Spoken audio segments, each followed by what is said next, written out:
Farhadi, che fa parte di questa cultura iraniana così straordinariamente cinematografica. Ci sono paesi dove il cinema sembra non attecchire, poi ci sono invece paesi dove c'è una tradizione cinematografica enorme che in realtà esisteva anche all'epoca dello Shah.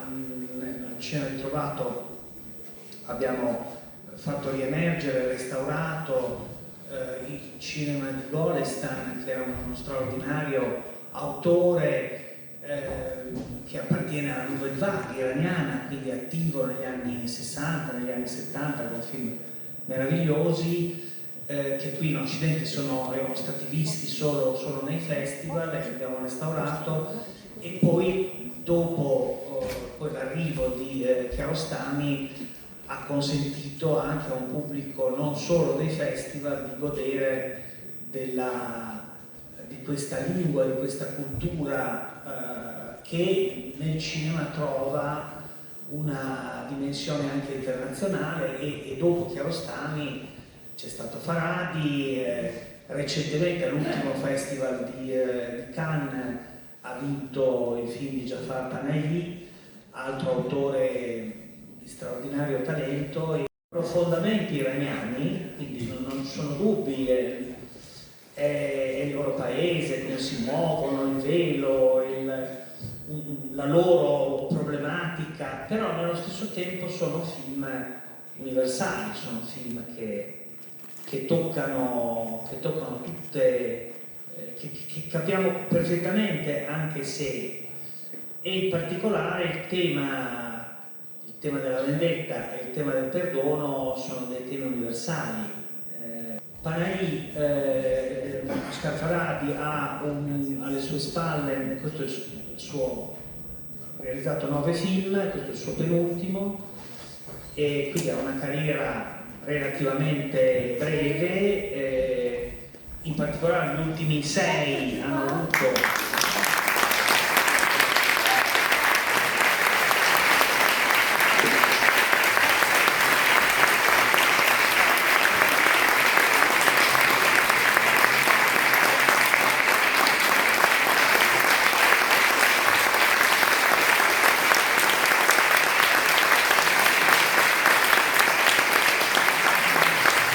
il teatro è un mondo che ti appartiene, nel quale hai mosso i tuoi primi passi, e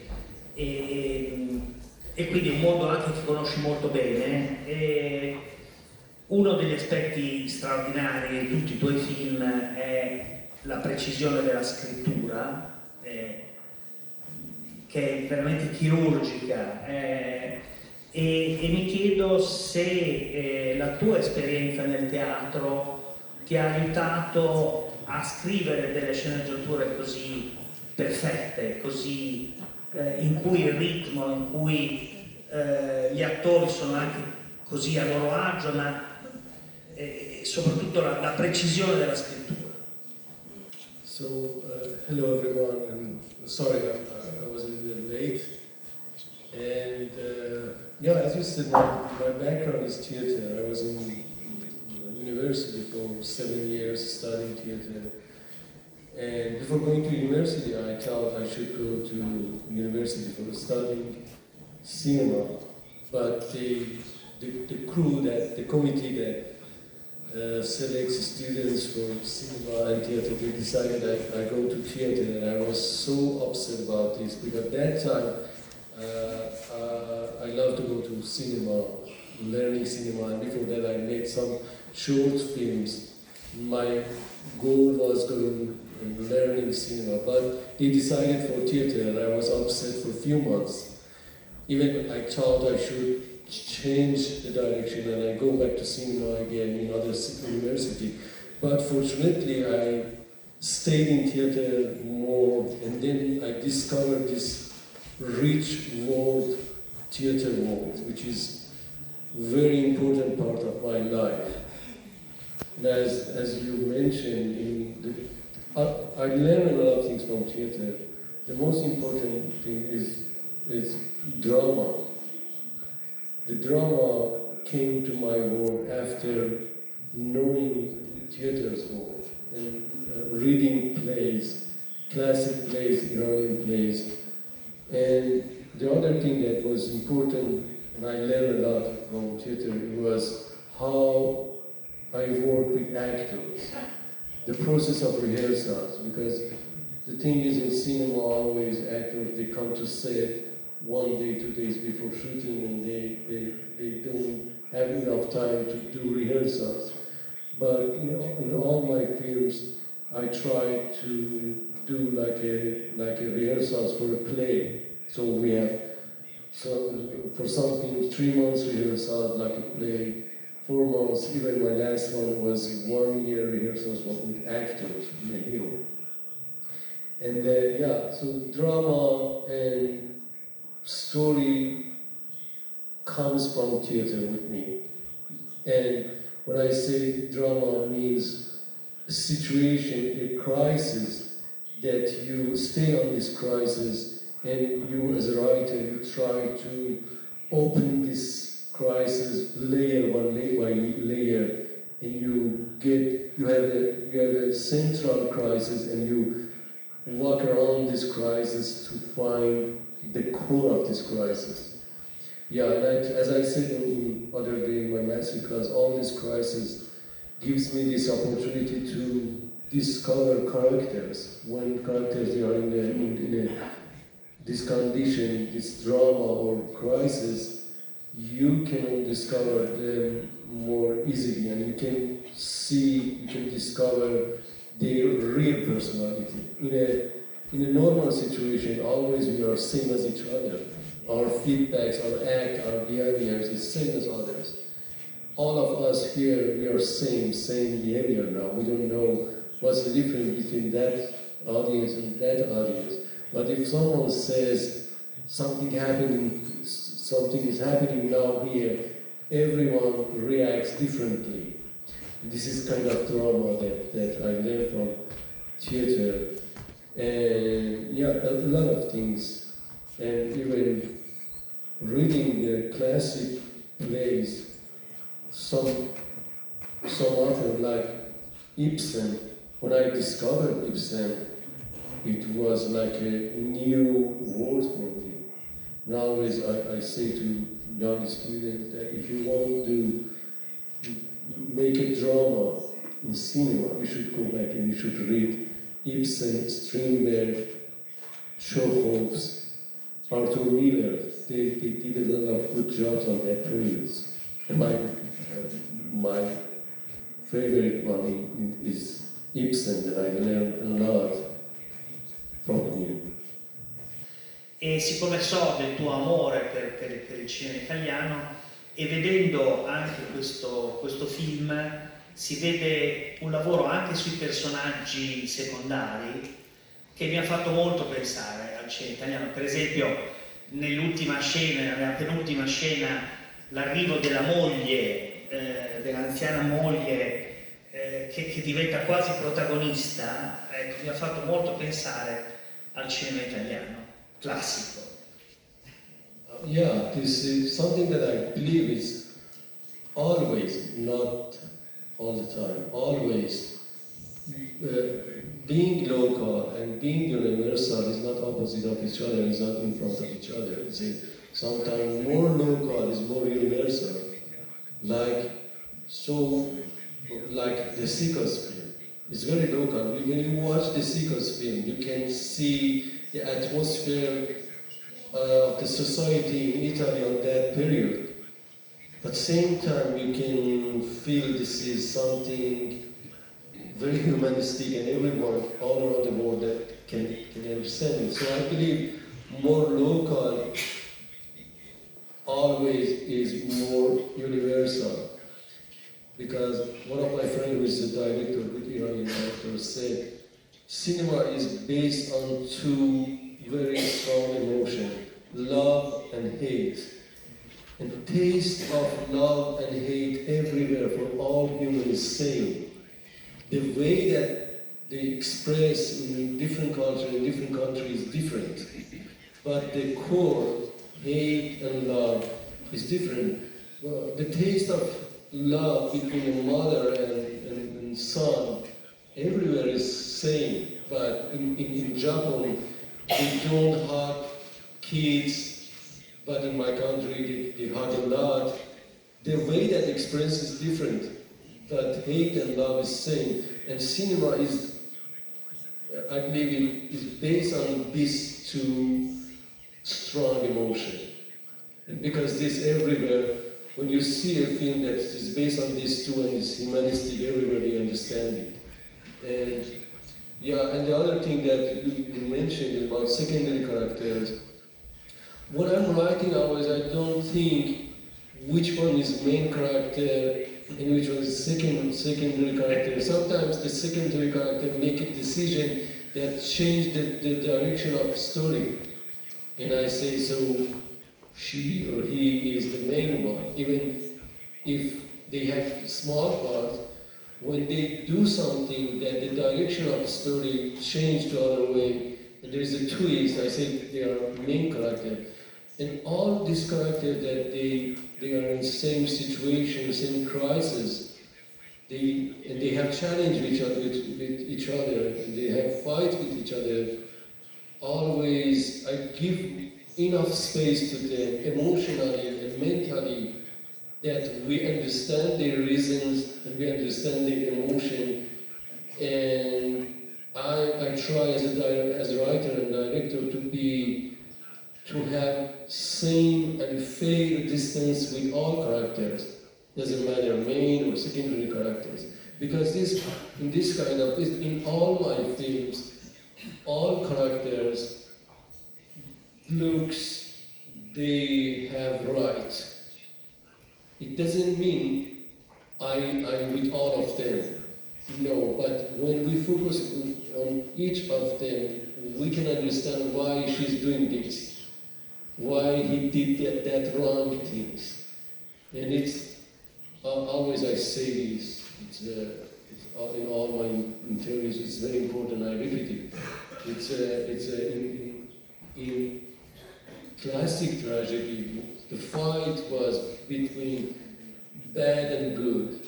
Bad people and good people, they have always fight with each other. And we, as an audience, we wish the good personage, good people, they will win. But in modern tragedy, the fight is between good and good. And we, as an audience, we don't know who should win to be more happy. It's a kind of dilemma.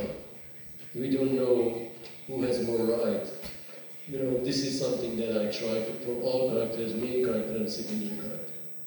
Quando vengo a vedere un tuo film so che giocherò con te e che mi porterò via un pezzo di film che magari tu non hai neanche immaginato. E nel film, in questo film, ci sono molte cose che tu non ci dici. Noi non sappiamo quello che è successo esattamente in bagno, non ce lo dici, lo possiamo immaginare, non sappiamo come proseguirà la storia tra i due attori, se è finita, si odieranno, continueranno, troveranno una strada, non sappiamo se il violentatore è morto o non è morto. Io trovo che questo modo di fare cinema è davvero straordinario, però certamente il film ruota attorno a un tema enorme che è la vendetta o il perdono, che è anche il grande tema del nostro presente. Il mondo è attraversato da una volontà di vendetta e chi sta dalla parte del perdono ormai sembriamo una piccolissima minoranza. Yeah, I'm agree with you. There is different type of writer or director in the cinema. Some director and writer, they look to audience from here to down. And some directors, they are eye level, they sit together, they sit just in front and they share. The thing is, comes from your image as a director of audience, mentally, subconsciously. The problem is we have an image of audience in our mind which is more often they are men, not women. I had a conversation with my daughter a few years ago. She mentioned very good things. She mentioned always directors, when they think about their audience, they think they are men and then women. And I tested. It's true. But by the number, most part of audience in the world are women. So we should change this image in our mind from subconscious. So it looks we are making film for men and then for women. This is something mentally, subconsciously. The other thing is we feel, as a director, we have something important that we should share with audience, which is not true. We have some questions, we have some doubts about everything, and we just share our question with them. And instead giving some very certain things, short things about some subjects to them, you share your question, your doubts about this kind of subjects, and they go and they will find one by one, everyone based on his or her personality, the answer that she needs or he needs. You know, so I believe this relationship between film, between art and audience is a democratic relationship. You as a director, you cannot dictate something to audience, which was part of cinema class. It was like this. The director before everyone said, these people are bad people and they are good people and they have fight to each other. Just look, just see and watch them. And you are you as an audience, you are just observer. You are not part of the story. In all my films, I try audience, they be part of story, and they feel we are in this crisis, in this situation, and we should decide which way is more moral. You know, so this kind of cinema that I love, and I'm trying to do more and more on this and share with my students and my audience, is kind of respect to audience. And you should believe they understand everything, maybe more than the director, and they can go and they can find their result, their answer. When they are watching a film, sometimes they watch a film, it happens sometimes.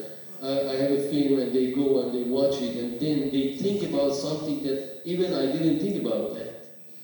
Film gives this opportunity to them and then they go and they think about something else that it was not in my mind.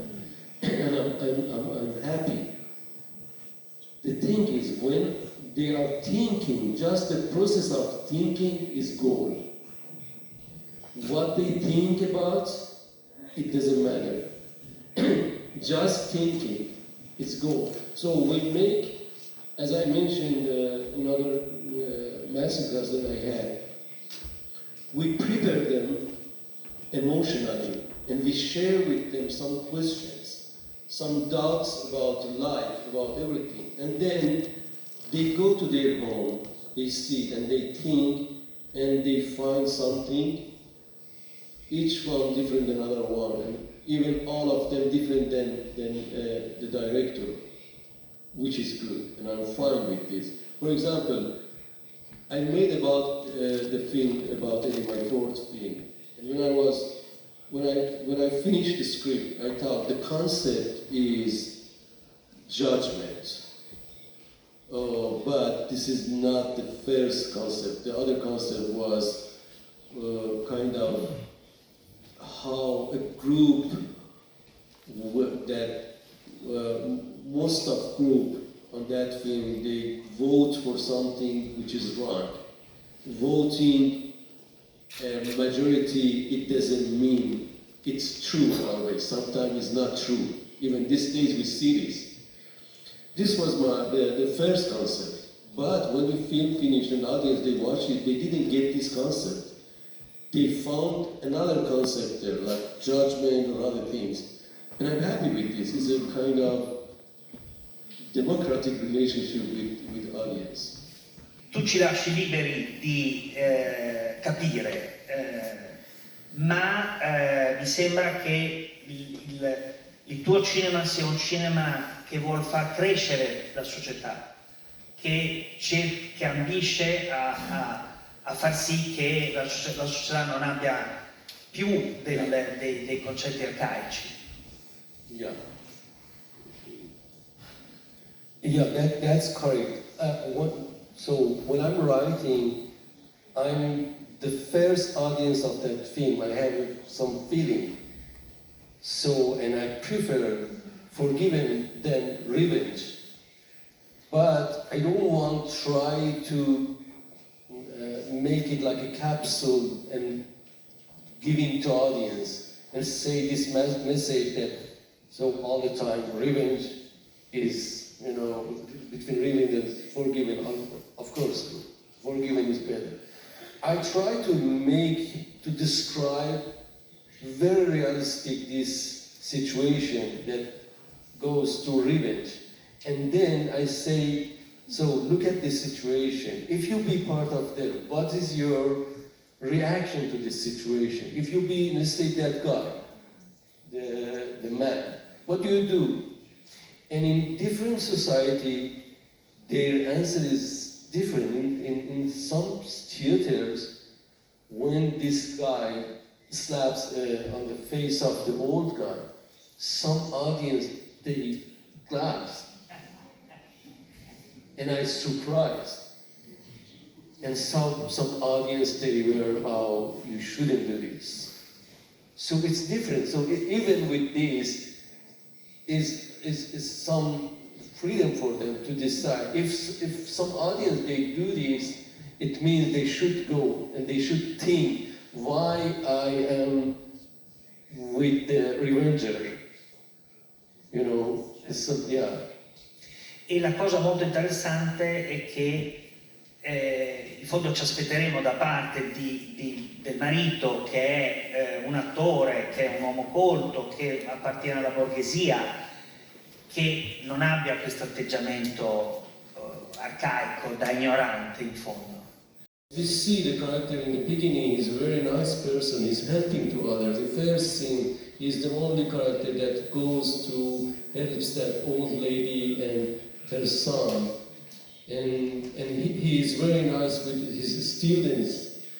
But gradually, he changed to like a, you know, very, yeah. And the question is why he changed from that good guy. Even he's an actor. What's the meaning of this job? Is you can put yourself on the shoes of others. You can understand when always actor, they used to they go to put themselves on the place of others and they understand others. Even this character with this job that he used to understand others, he cannot understand others in real life. And he changed from this very lovely person who is very, very nice with others, with students, with neighbors. In the end, he gets to this character, dark character, and we see all people around him like his friends, like his neighbors. You know, because in that society, honor is very important. Sometimes the revenge is for keeping this honor. You don't want to lose your honor. So this is very, very important. So if most of the thing comes from the society around him.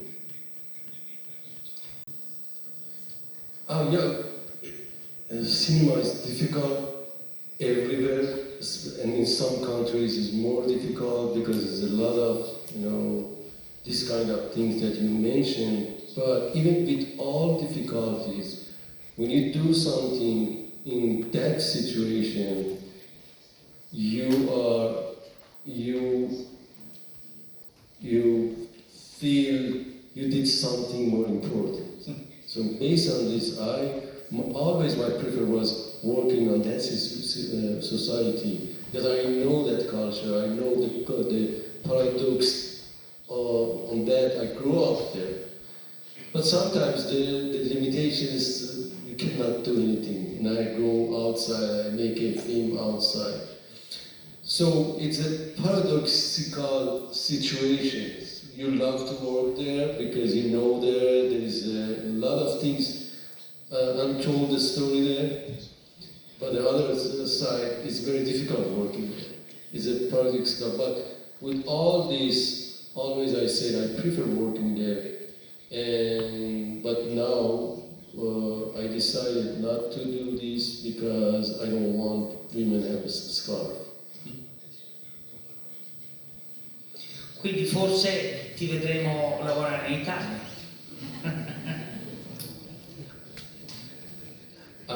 Yeah, I wish, but it doesn't mean it doesn't mean I don't make Farsi film. Maybe I can make an Iranian film freely, but outside of Iran with Iranian actors. This is something that I'm thinking about. Because I miss working with Iranian group based on Iranian relationship. So maybe I do it in other country, but remaking Iran in other country. Io credo che ci dobbiamo fermare, ringrazio Asghar Farhadi.